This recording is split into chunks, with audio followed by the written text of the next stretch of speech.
Welcome to Online Marketplace Believers, an online platform that engages, equips, and encourages believers to say, Inawezekana. My name is John Kimani, and I want to believe that you've been doing very well. Now, let's continue with those key prayers to the Lord, or to Golgotha and beyond. And today, let us discuss the soldiers, or what the young people would call the makarao.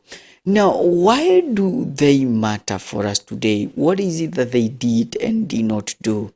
And what lessons can they give us today? Now, we need to say a few things. That number one, they followed what we call commands. These were people that acted, the whole script, they acted out of orders that they were given, and they followed them to the letter.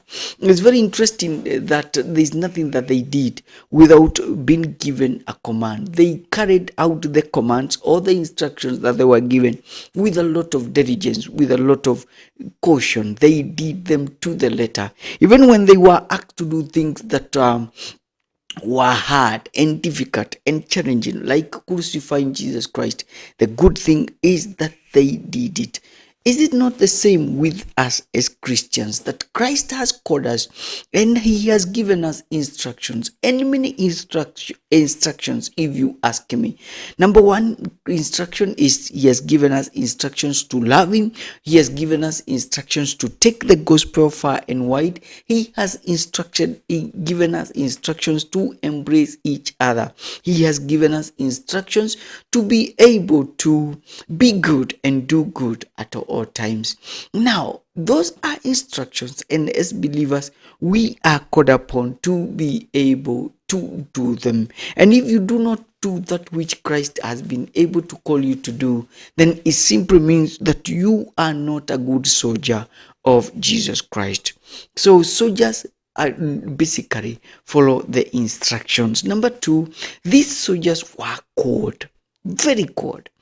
Their actions were cold. They were vulgar. They did not have any emotions, so to speak, when they were crucifying Jesus Christ. They were very cold, especially to their victims. And we read the following, that when they came to crucifying Jesus, they mocked Jesus. Luke chapter 23 verse 36. The soldiers made fun of Jesus and brought him some wine. They were mocking Jesus. They were speaking ill about him. In fact, they treated him badly. They did not have respect. The other thing is that they took what Jesus owned. After crucifying him, what did they do? They cast lots to decide who would take his garment. And in John 19 verse 23 to 24, we read that after the soldiers had nailed Jesus to the cross, they divided up his clothes into 4 parts, one for each of them. But his outer garment was made from a single piece of cloth and did not have any seams. The soldiers said to each other, "Let's not rip it apart. We will gamble to see who gets it." Very interesting that they were even gambling the remains of Jesus' cross. Then they hate him, just to illustrate how cold they are. And again in John 19, we see that the soldiers made a crown out of branches and put it on him. They also hit him with their fist. Very cold.